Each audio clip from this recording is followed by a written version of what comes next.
We are going to try and wrap up the section on power series 8.5. I hope that you'll have an opportunity to get caught up on all the homework this weekend. This I put on the board last class, but there's something I did not stress. So there's some language in here that we need to be clear on. First of all, if you're given a power series that looks like this, we talked about it definitely will converge if x is equal to a. Because if x is a, that's 0, and you're just adding up a bunch of zeros, and that's going to be 0. That's a number. It converges. But it could also converge for all x. So it could have any x you plug in could work. So that would be like the entire number line, r. R, the entire number line, not that r. And then it could converge on an interval. And this is what I discussed with you in class last time. But I didn't use any technical names for this. So today that's what I'm going to start with. So the third possibility is that it converges on an interval. And the way we say this is we say that there is some number r such that if the distance between x and a is less than r, then it converges. If the distance between x and a is greater than r, it diverges. And that capital R is called the radius of convergence. And it creates this interval. And that interval is called the interval of convergence. All right? So we have two new words here, interval of convergence and radius of convergence. But remember, when you find the interval of convergence, we don't know whether or not these are going to be strict inequalities or if you're going to include equals in these. We don't know that, right? Those are questions. And to do that, we have to test the endpoints. Okay? So let's do an example. And what I'm going to do is I'm going to ask you in the problem to find the radius of convergence and the interval of convergence for this power series.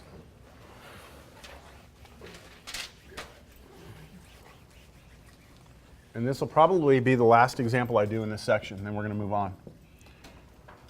The rest of the examples that I'll do for you are homework problems, which are on video for you to enjoy. Okay?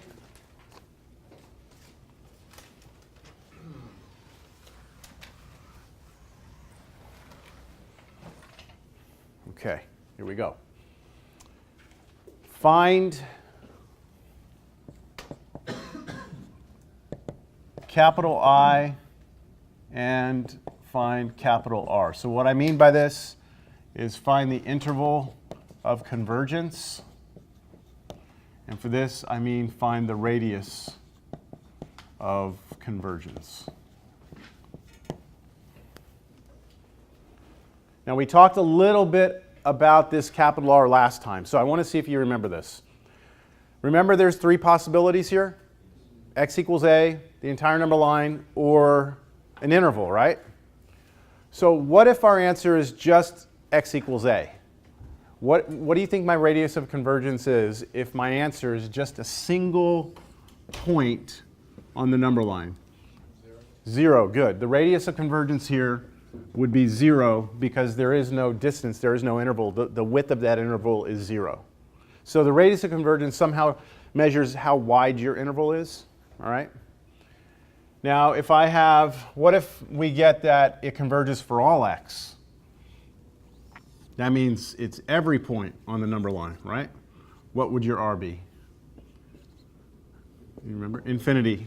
You say infinity. That's the radius of convergence. It's an infinite radius. And then if it turns out to be an interval, we might not include that endpoint and include that one, right?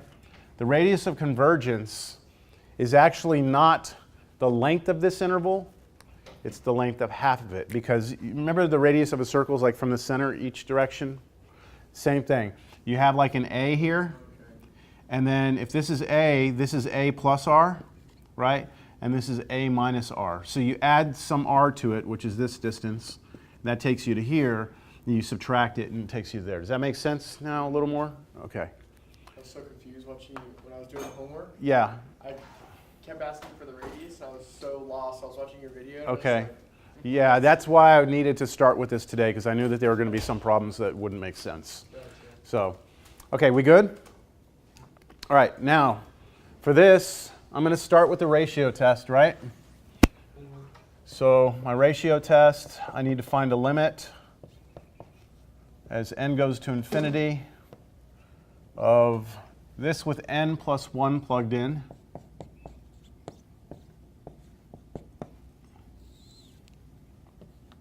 Which is that, right? And then I divide that by just the n being plugged in, which is that up there, but that's just we flip it, right? And this gives us n plus 1 up here, and 2x minus 5 to the n here. And we're ready to go. We love this n plus 1 on a power, don't we?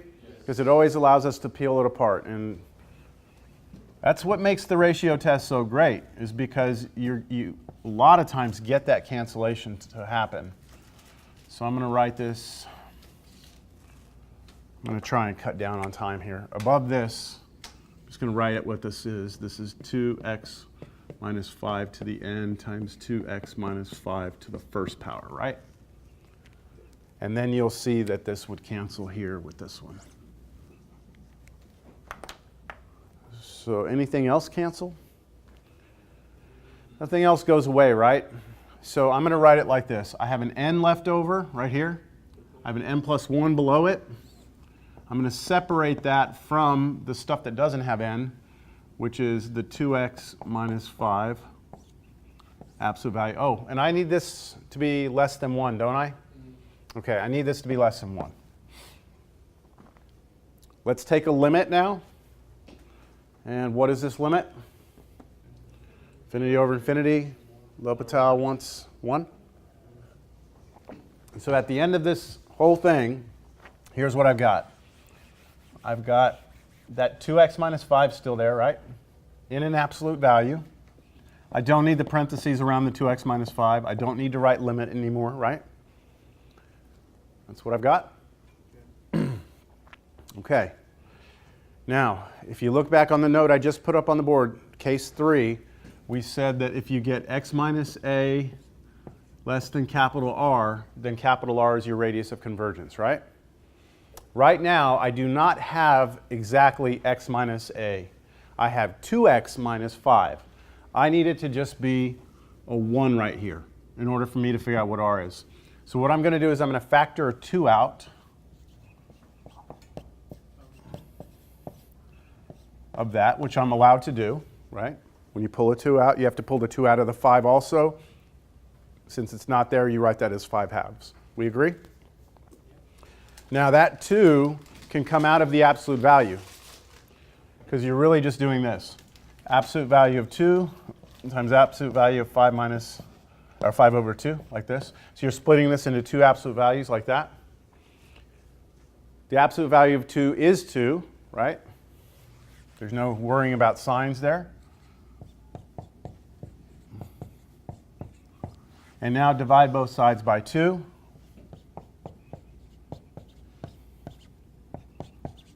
Okay. So your radius of convergence is what? 1/2 right here at this point. It looks like that. So right now I can tell you this part. R is 1/2.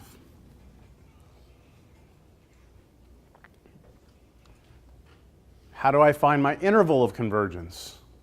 Well, we go a little further. We drop the absolute value now. And when you drop the absolute value, it creates 2 sides of the inequality. We'll have x minus 5 halves here, minus 1/2, so that's nothing changed. But on this side, you have to put what? Greater than negative 1/2. If you go back there to that point and you just drop the Here? no above that. Here? If you drop the absolute values there, would you be wrong? Yes. Well, you wouldn't get your radius of convergence, Okay, gotcha. right? You would be able to still get your interval of convergence, but you would not be able to identify easily what capital R is. Okay, that makes sense. Make sense? Yeah. It's a good question. So if all they wanted was interval of convergence and they weren't asking for capital R, then you would just go straight from that. But to get R, I have to make it look like this first. Okay, where am I at? Oh, this. Okay, add 5 halves to both sides. So what happens if you add 5 halves here? Negative 1/2, add 5 halves. less than x less than 1/2, add 5/2. So x is between where and where? 4 halves, 6 halves. 4 halves on the left, which is 2 and 3. Do you see how you can't tell from this at all what's your radius of convergence? Well, I guess you could. You could actually, but it's half of that distance. But So that's just 1, right? 'Cause you go from this is 1, right? But you take half of it and you get a half. So let me just kind of reiterate what's going on here. If you go to the point, here was x minus a, right? Here, there it is, right? A is 5/2. If I add 1/2 to that, I'm here at 3, right? If I take away 1/2, I'm here at 2. Understand? We know that every point in here, if you plug in any point in this interval, if you replace x with any number in here, it's going to converge. What we still don't know is what happens here and here at 3 and at 2. So I need to now go and test those endpoints. Got it? So this right here is not complete yet. We know it definitely converges here. This is not our final answer for interval of convergence, though. Not until we test the endpoints. So let's test. I'll test 2 first, because it appears first from left to right. So testing x equals 2. I rewrite the sum, n equals 1 to infinity, of what do you get when you plug in 2 up there? Negative 1 to the n over n. And you would do an alternating series test on this. Careful. If it was 1 over n, it would diverge. This is going to converge. Right? This is going to converge. We do alternating series test. First of all, what's the limit as n goes to infinity of what am I looking at in this limit? It's going to go to 0. What is going to go to 0? 1 over n, right? 1 over n, not the negative one, because when we do alternating series test, we don't look at the negative part, right? So that does go to 0. Check. Second condition is that it's what? Decreasing. So is the 1 over n decreasing? So is 1 over n bigger than 1 over n plus 1? Yes. Because n plus 1, we did this last class, it looked exactly like this. 1 is greater than 0, check. So by the alternating series test, it converges. Converges.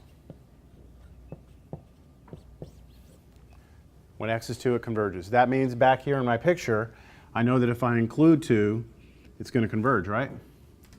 Which means that up here where I was wondering, I know that I'm going to include that. Now I do the same for 3. So when x is 3, you get sum n equals 1 to infinity, 1 over n, it's harmonic, diverges, and so I do not want to include this, right? And so I want to leave this as a strict inequality. When I say strict inequality, that's the language we use to mean that it must be less than 3, strictly less than 3. Can't be equal to 3. So that's why we use that word strict inequality. All right. Understand? Any other questions about this chapter anything you ran into this chapter, this section, 8.5? What homework assignment did I give for that? Just added 8.4. Oh, I just added 8.4. Okay, so I just wanted you to finish up 8.4. Okay, so for 8.5,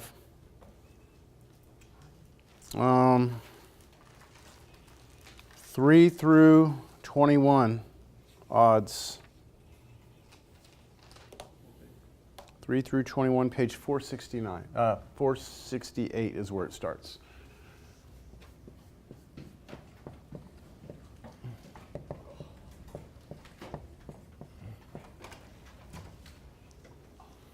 Odd.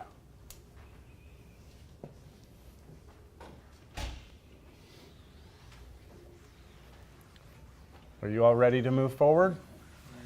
All right, here we go. All right, the next section, 8.6, it's called representing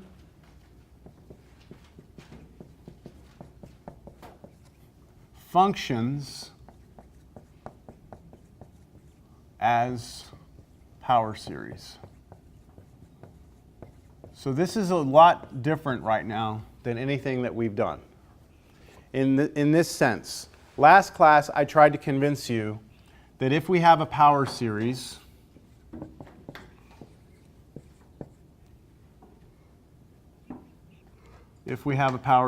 like this, then we could, if we want, go ahead and define this to be some function. And then the values of x for which it converges would be considered to be the domain of the function. Yes? Yes. So if I give you a power series, what are the possible domains that you could have? For any power series, what are the only possibilities for its domain? It's either a single point, the entire number line, or some interval. Possibly open on both ends, closed on one, but that's it, right? You're not going to have some weird function where it's defined, then it goes away, comes back, right? So there's only three possibilities. So in this section, what we're doing is kind of the opposite. I'm going to start with a function that you might be familiar with, and I'm going to see if we can convert it to a power series. I wonder if we can do that generally. And what we'll see is that in this section, there is a way to convert certain functions to their power series. And then in the next section, we'll discover that there's a way to convert basically any function to a power series. And that's where we get into what are called Maclaurin and Taylor series, which is the way you convert a function into a series. This section is kind of an introduction, and we have to be very picky about the functions that I'm going to choose. All right, so I just want to remind you,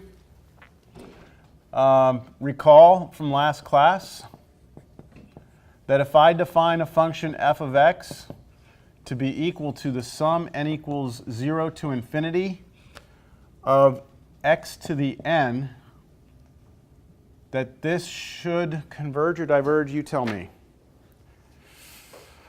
Is that a power series?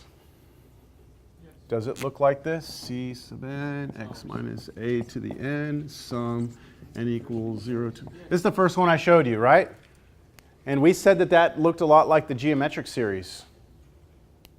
In fact, it is the geometric series, but instead of using r, I'm using x. So this will actually turn into what? 1 over, why is it 1? What's a in this geometric series? It's 1, right? We said if all these are 1s, look at notes from last class, and that's a 0, then basically that's that, right? And so a is 1, and this will become 1 minus r, but r is really x, isn't it? Yeah, do y'all agree? But that only works if what? If this only converges if that is less than 1. So it's like, remember, the geometric series only converged if r is less than 1. So this is only going to converge if x is less than 1. So here's what I'm about to do. I'm going to use this and go backwards to this. All right? Also keep in mind from your notes from last class that if we wrote this out, this was 1 plus x squared plus x cubed plus forever, right? That's what that is? Just keep that in mind. All right, here we go. You ready? I'm going to give you a function, and I want you to turn it into a power series.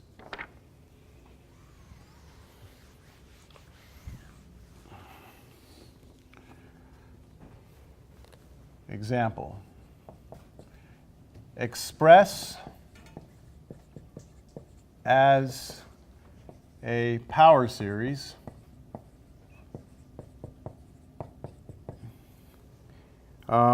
Find I also, the interval of convergence. So here we go. This is the function. F of x equals, this function might look familiar to you in the sense that it's not some crazy ass function you've never seen. Right? That's not a bad looking function. Like if you were asked to differentiate it, you wouldn't be scared. If you were asked to integrate it, you would actually be happy, right? So I would like to know, is there a way that I can turn this into a power series? And you might be going, why? I've got the function there. If you tell me to plug in x, I'm not going to have any issues, right? And I get an answer, right? F of 0 is 3. I'm done. Why turn this into an infinite number of powers, right? Why do that?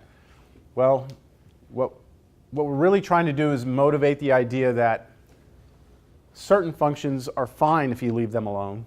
Other functions later we want to be able to convert because when you look at them here, they're not nice. So this is just to show you we can do it, all right?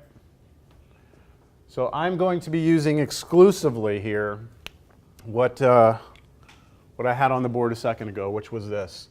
1 over 1 minus x was equal to the sum n equals 0 to infinity of x to the n, which was 1 plus x squared forever, right? Like that? Okay. What if I say instead this? Oh yeah, this only happens if the absolute value of x is less than 1. What if I say instead 1 over 1 minus, and I'm going to use a shape. I know it's kind of childish, but let's just do it. 1 over 1 minus this rectangle is equal to sum n equals 0 to infinity of this rectangle to the n, which is 1 plus the rectangle what? Squared plus the rectangle cubed plus dot, dot, dot. And this will only hold if the absolute value of the rectangle is less than 1. Isn't that the same sort of idea, the same formula? Do y'all see it? Okay, so now what I want to do is come over here and see if there's a way that I can massage this to look like that thing over there with the box. So do you just tell me whether or not what I do is legal? Can I do this? That's still the same problem. Yes? Okay, can I do this?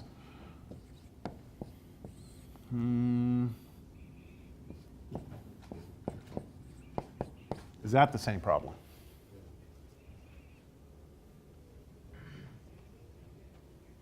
Yeah. Subtracting a negative is the same as adding, right? So what I have here, just this piece here, forget the 3. 3 is a constant, right? It's going to come out of everything. I have 1 over 1 minus a box. 1 over 1 minus a box. That turns into this, doesn't it? So this turns into 3 times what? Sum n equals 0 to infinity, right, of the box to the n. What's my box? Negative 5x to the n. Do you agree? Yeah?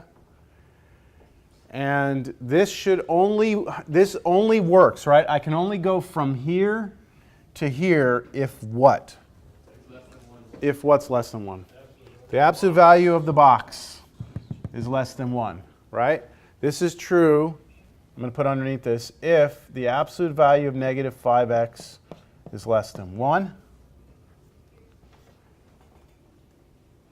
which is really saying absolute value of negative 5 times absolute value of x is less than 1, which is really saying the absolute value of x is less than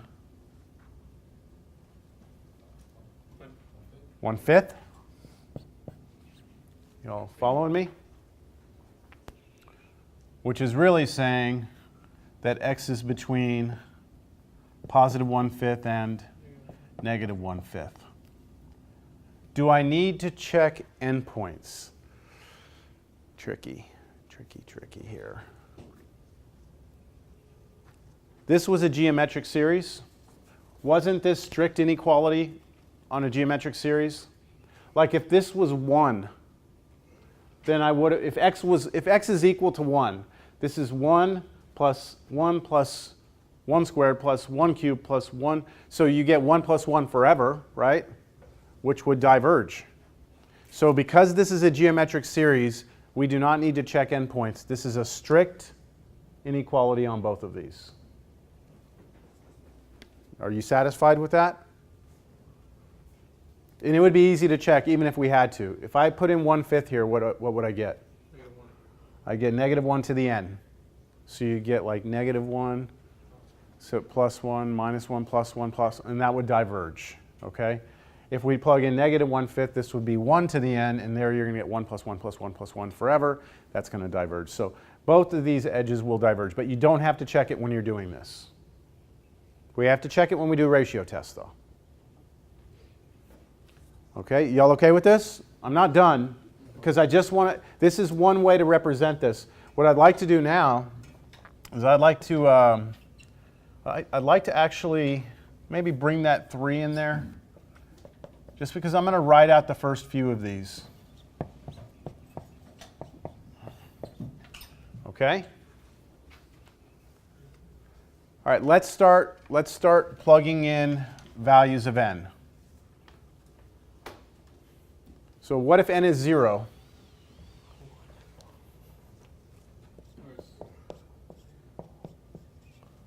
If n is 0, this is a 1. 3 times 1 is 3.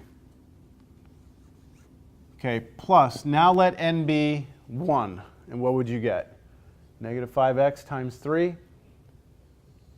-15x. So that's actually going to be a minus, isn't it? What if n is now 2? So you have to square -5, which is 25, square x, x squared, and then times 3. So this should be a 75x squared. Let's do one more. It'll be a plus or a minus? Minus. We have -5 cubed, right? 125? -125, so there's my negative. Times 3, 375 x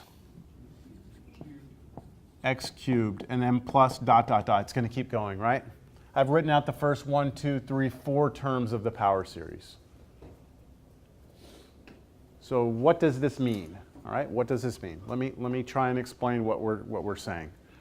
This function right here, okay? This function right here is actually equivalent to this polynomial right here, this infinite polynomial, so long as you keep the absolute value of x less than 1/5. So if I were to get on my calculator right now, someone give me a number that is in that interval from -1/5 to 1/5. Right, remember our interval, -1/5, less than x less than 1/5. Let's try a number that's in there. Let's try an easy one. 0. If x is 0, what do I get here? 3. If x is 0 here, what do I get? 3. They don't match by chance. They match because that's what has to happen. All right? Let's take another number that's in here. How about 1/10? Is 1/10 in here? Okay, what would happen if I plug in 1/10 right here? This would be 5 times 1/10, right? Which is 1/2. 1 plus a half is 3/2. And then if I flip that, I should get 2. Okay. Now plug in 1/10 here. Now this is going to be harder. This is going to be 3 minus 15/10. 3/2 plus 10 squared. 1/10 squared is 1/100th, right? 75, I'm just going to write over 100. That reduces, don't worry about it. Minus what? 375 over what? 1,000. Now, if you start putting these into your calculator, what's going to happen is that they're going to get closer. As you start adding more and more of these on, it's going to get closer and closer to 2. And if you could go forever, which you can't, they would converge to 2. This sum will converge to 2. So this infinite polynomial is equivalent to that function as long as you're in here. So you might be saying, well, that sucks because I know, like if I plug in 2 here, right, I can't use this, right? Well, all you have to do is shift it. So right here, this is x minus 0 is less than 1/5, right? All we have to do is shift this a, and what it'll do is it'll move this function over so that you can plug in 2 if you wanted to. So there's a way to get around it. Understand? If you were to type into your calculator, if you were to put this into your graphing calculator, put this in here and your calculator went to graph it, it would actually do this. It would not do that, all right? Because this is something your calculator can do easily, and it's something we can do easily, right? This is just arithmetic. You plug in 2, it's going to calculate this, it's going to add 1, it's going to divide. That's 4 operations or something, it's done. Your calculator's done, right? Understand? But what about if I give you a function, don't write this down, this is next class. What if I give you this function, sine 2x? When you type that into your calculator, what does it do? If I say plug in 3 into that, it actually converts it to its power series and does the power series computation. And that's what you're seeing on your screen when you hit enter, is this power series evaluated instead of, because your calculator doesn't know what that is, right? So that's what next class we'll do, is we'll actually see how we turn that into this. We got to stick right now, just for today, we're going to stick with that stuff in the blue over there. It's the only functions we're going to mess with right now.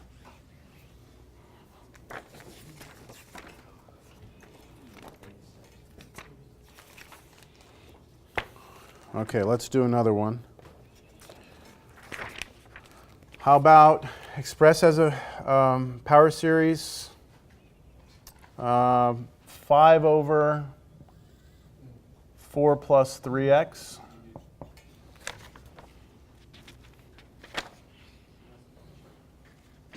That, yes, I can say it's a function, or I can just leave it like that. I don't have to explicitly call it f or anything. All right, so we got to massage it. We got to make it look like this. So 5, pop the 5 out, right?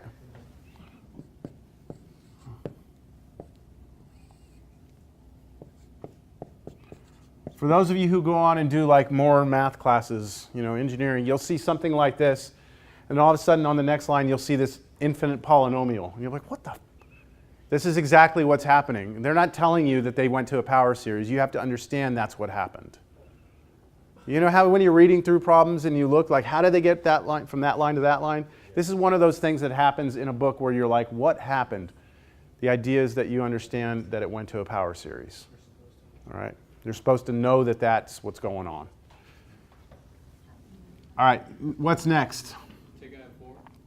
Good. We have to have a 1 minus, right? Can't have a 4.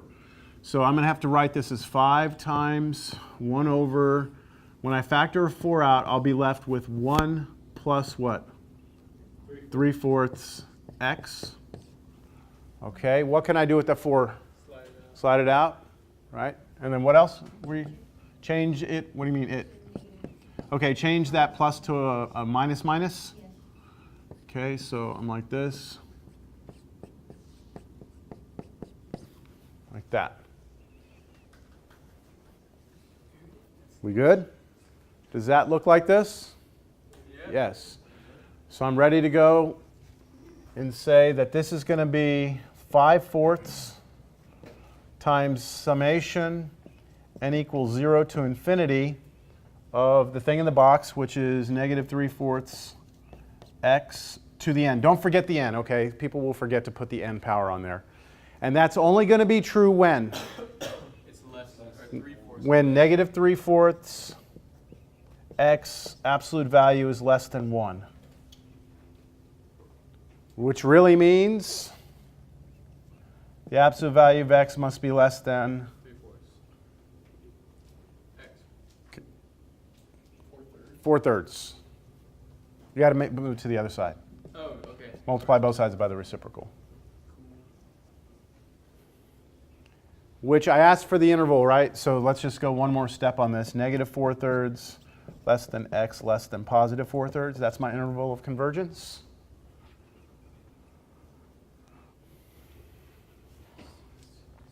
We are done. We have converted the function into a power series, haven't we? We have found the interval of convergence. But just for practice, let's write out the first few terms. I'm going to do this one a little bit different. I'm going to leave the 5/4 out here. And I'm going to write the infinite series in here. So if n is 0, what do we get here? 0. 0 to 0 up here, right? So 1. And then if n is 1, what do I get? Negative 3/4 x plus on the next one, right? Yes. Plus what? 9/16 x squared. The next one should be a minus 27/64 x cubed plus dot, dot, dot forever, right? Close the parenthesis. See how that works? Then you could pass the 5/4 through if you wanted to, right? So this would become 5/4, 15/16 or minus 15/16 x, and then the numbers get bigger, who cares? We all right? Could I have done this, just to make sure we're all okay with certain algebra here? Could I have done this? Sum n equals 0 to infinity. Could I have written this as negative 3/4 to the n, x to the n? Yes. Yeah? That's the same thing. I could have also said that that's 5/4 sum n equals 0 to infinity, negative 1 to the n, 3/4 to the n, x to the n. That's the same, isn't it? Okay, we just need to be comfortable doing things like that, all right? Just know that it can be done. All right, I think y'all are okay with this. From your response, you seem to be all right.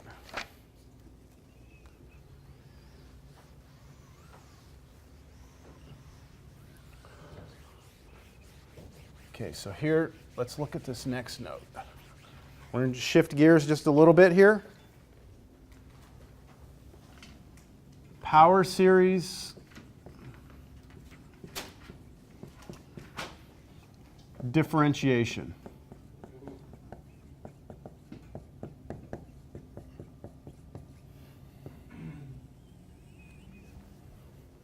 So if you have a function, you can take the derivative, right? Yes. That's what Cal 1 was about. But if we're saying right now that these functions can be written as power series, then we should be able to take the derivative of a power series. So let's look at what happens when we do something like that. So I'm going to start out with the general power series. Let's say we have a general power series, which looks like this. Right? And I want to take the derivative of it. Well, let's write out the pieces of this, and it might help us take the derivative. So let's see. This is when we plug in 0, we get c sub 0 times 1, so it's just that, plus, yes, that's what I get when I plug in 0? Yes. Okay. When I plug in 1, I get c sub 1 x minus a to the first power. The next one, c sub 2 x minus a squared. Let's do until I run out of room. C sub 3 x minus a cubed. C sub 4 x minus a to the fourth. That's good enough. Plus, keep going, right? Let's take a derivative. I know the derivative over here, you're like, I wonder what that is. But let's just do the derivative right here. So the derivative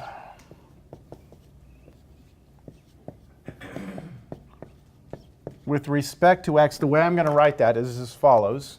I'm going to say the derivative of this with respect to x. That's the notation I'm going to use. Instead of using a little like prime markup here, I'm going to say I'm going to take the derivative with respect to x of this power series. That should be equal to the derivative of this, right? Yeah. All right, what's the derivative of a constant? 0. All right, in fact, all the constants from here on out, they're just going to come along for the ride, right? The only constant that goes to 0 is that one. This one, the C1 comes down. What's the derivative of x minus a with respect to x? Just 1, right? Derivative of x is 1, derivative of a is a constant, so 0. So you just get C1 times x. Plus, what about the next one? You have C2 is going to come for the ride, C sub 2. What's the derivative of x minus a squared? I heard chain rule. 2 comes out, 2 times all of this to the first power. Then derivative of what's inside. What's derivative of what's inside? 1. So it's just going to be 2 coming out, joining the c sub 2, and then all of that. So 2 c sub 2 x minus a to the first power. Next one, same thing, right? 3 is going to come out. So we're going to get 3 c sub 3 x minus a squared, though. Derivative of what's inside is 1, so we don't need to worry about that. Last one here, 4 c sub 4 x minus a to the third plus dot, dot, dot. Now, what I'd like for us to do at this point is see if we can rewrite this answer in sigma notation. So do you see any patterns here? Hold on a second. What did I forget there? Why did y'all let me do that? This right here should be what? C sub 1. Just C sub 1? Yes, I apologize. Look, derivative of C sub 0 was 0. This one, C sub 1 is going to come for the ride. Derivative of that was 1. 1 times C sub 1 is C sub 1. I don't know why I put x there. All right, can you help me figure out a formula for this? No? Look at some of the patterns we have here. This is 1 here, right? The number out here is 2. The number down here is 2. This is a 2. This one is what? 3, 3. This one is 3. This one's 4, 4. The next one should be 4 power and 5, 5. So this number is 1 bigger than that, or you could say that this number is 1 less than that. It's up to you. I'm going to go with the 1 less. I'm going to say n times c sub n x minus a to the n minus 1. Do you agree? Where would n have to start, though, if I were to do this? Well, we have to start at 1. You would have to start at 1. Because what if n was, well, okay, you could start at 0, but if you start at 0, right, then this is gone. There's nothing here. But we're going to start it at 1.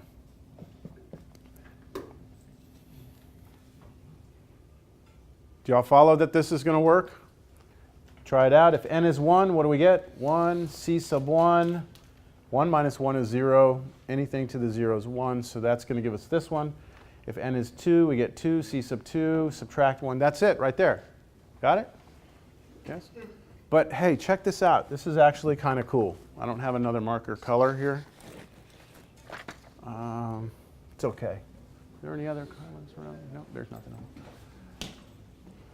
If you were to look at this right here and think about how that turns into this, what could you tell me? What is it that you really just did? Integrated. Or, no, you did the chain rule. It's just the what? It's just the power rule derivative formula, right? How do we take derivative of x squared? Bring the 2 out, right? Subtract 1 from the power. Look at this right here. If I just drop the n down in front and I subtract 1 from here, isn't that this formula? With one little exception. This one starts at 1, that one starts at 0. Okay?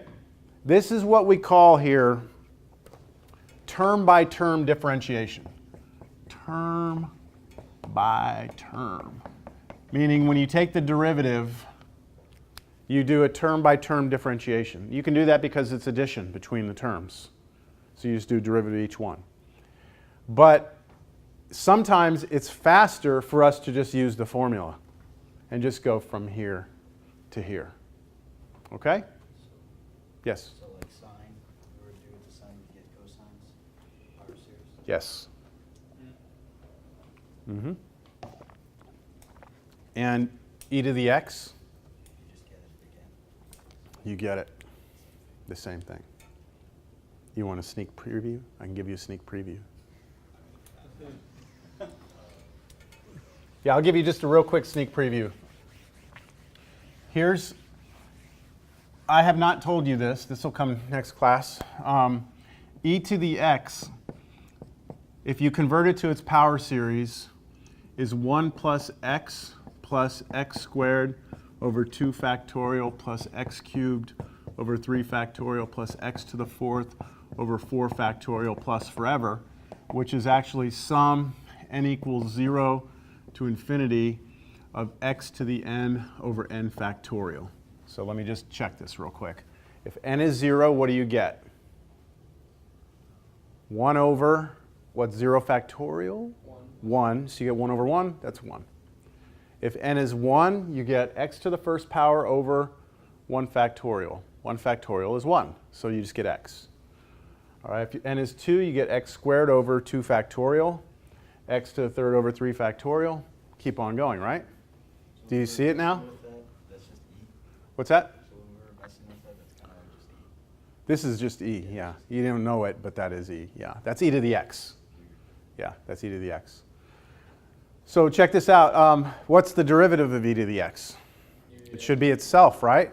So if I take the derivative of this, if I do term by term differentiation, what's derivative of 1? 0 plus what's derivative of x? 1. What's derivative of 2x over a constant? 2 comes out, sorry, x squared. I said what the derivative was. What's derivative of x squared? 2x over what? 2 factorial. What's 2 factorial? 2 times 1. The 2's cancel. You just get x. You're here now. Next one. 3 comes out. 3x to what power? Squared over, what's 3 factorial? 3 times 2 times 1. The 3's cancel. This is x squared over 2 factorial. Go again. When you get the derivative of factorial, you just. No, factorial is a constant. Factorial is a constant. So we're only differentiating things that have x's in them. X to the third over 3 factorial. And it just keeps going, right? And so all of this is actually itself. It's the only function that does that. It's the only function, the only non-trivial function that does it. How'd they know it was a factorial? What's that? How'd they know it was a factorial on the bottom? Well, stay tuned. You get its, you come up with its Maclaurin series. Well, yeah, we're getting too far ahead of ourselves. The Taylor series formula includes factorial in it, and it just turns out for e to the x, that's what the Taylor series is. That's it. That's actually called the Maclaurin series. But all right, let's do the derivative of this. If I take derivative of that, I would have to use the power rule. So the n would come out. I get what? N x to the n minus 1 over, nothing changes. The n factorial is the same, right? The sum would start where, though? 1 to infinity. These don't look, this doesn't look like this, does it? This doesn't look like this yet. I claim it's the same exact thing. Because it's supposed to be, right? Derivative of e is itself. So watch me make this happen. This is sum n equals 1 to infinity, x to the n minus 1 over n minus 1 factorial. What just happened? What just happened? I did. I took this n factorial and rewrote, peeled off an n, wrote it as n minus 1, continuing forever as factorial. Just this part has the factorial on it now, right? These n's cancel. And so I'm here. Yeah. It's looking a little, no, it's still screwed up. I need a 0 here to make it look exactly the same, right? Now I'm going to show you how to do something that we will be using today, but this is your first exposure to it. It's a way to change your index, right? This is the standard little technique to change your index. I would love for this to start at 0 so it would match this, okay? So here's what I'm going to do. Look at that little equation you have here at the bottom, n equals 1. Just look at that down there. Look at it as an equation. Do you agree that if I change my n to n plus 1, in other words, wherever I see n, if I just replace that with n plus 1, then this equation becomes n plus 1 equals 1. Do you agree? I'm switching all n's to n plus 1s. It's almost like I'm making a substitution. I'm switching all my n's to n plus 1s. Okay?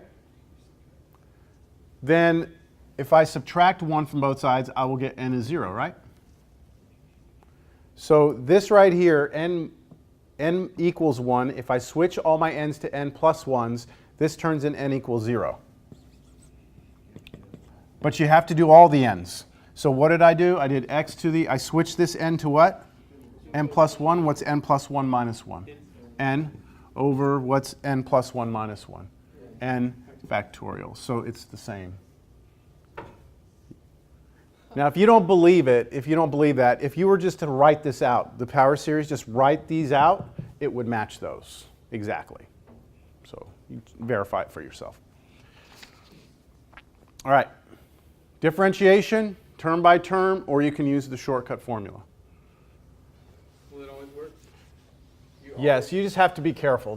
Just be careful with that shortcut formula. You'll see later. Do you always have what? You always add 1 to the n? It depends on what you need to do with your index, but most of the time, yes, n plus 1. All right, that's term by term differentiation. What do you think's next? Integration. So what if we have this?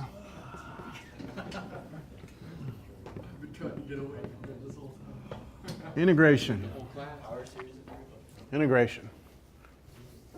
So if I want to do integration, here's my general power series. Do you have an idea, just a wild, not a guess, it's a bit of an educated guess. Anyone have some sort of educated guess as to what you think the final answer should be?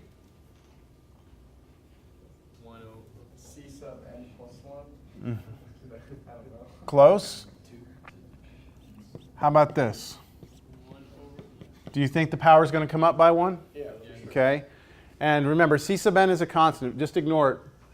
When we did, we have to do 1 over n plus 1. Remember? Like if you're integrating x to the 4th, you put 1/5 x to the 5th. We'll have to compensate for that. So how about I do C sub n over n plus 1. This is like a 1 over n plus 1 out here. Is this our guess? Yes. Okay, let's just, how about the index? Do you think it's going to change? Do you think it's going to be at 0 or at 1? I think we stay at 0. You want to stay at 0? Okay, let's see if this is right. Here's how we can check it. We can write each of these out, or write this whole thing out. C sub 0 plus C sub 1, x minus a, plus C sub 2, x minus a squared, plus C sub 3, x minus a cubed, plus forever. Now integrate those. So I'm going to integrate this sum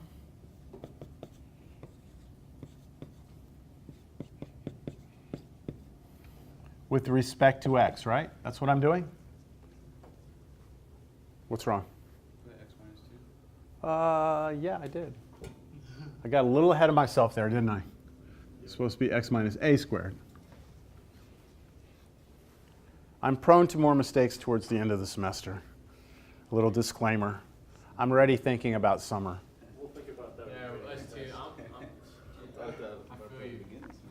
I don't care. Like, it's different. Like 16 weeks are different than summers. It's drags. Yep, keeps going. All right, so if we integrate, let's do this term by term. What's the antiderivative of a constant with respect to x? X. The constant times x, right? All right. C1, ignore it, right? What's the antiderivative of x minus a to the first power? 1/2. 1/2 x squared, right? What is this? 1/2 x squared 1/2 X. Minus a. minus A. ax, isn't it?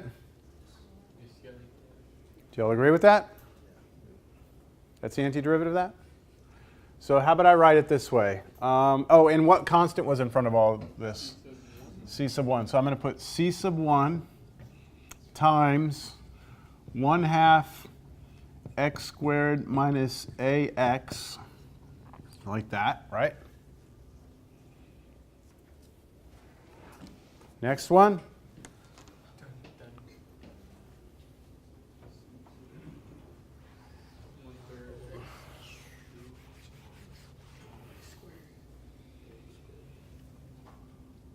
Plus 1/3 c sub 2 x minus a to the third? Or is it not?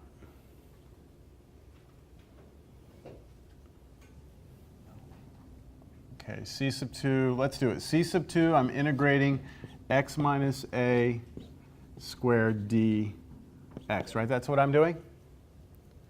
I think y'all might be missing the fact on this one.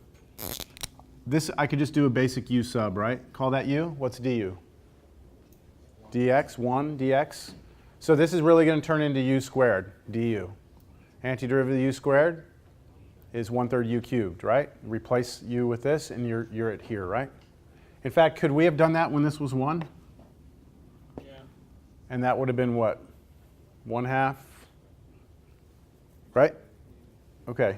I might go back and change that one, but are y'all okay with this one? What about the next one? What would it be? 1/4 what? C sub 3 x minus a to the 4th plus, and then we keep going, right? I actually do think I'm going to change this one back. It'll be easier for us to see. Let's change this one to really what? 1/2 x minus a squared. C sub 1.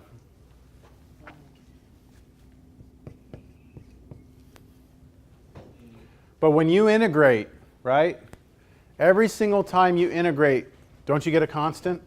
Yes. Like a constant, c, that c that we were supposed to always put at the end. So for each of these integrations, I have a constant. If I add all those up, I have a constant, right? So I should have at the end of this plus c. But I can't have an end to it. It goes forever. So here's the way we write it.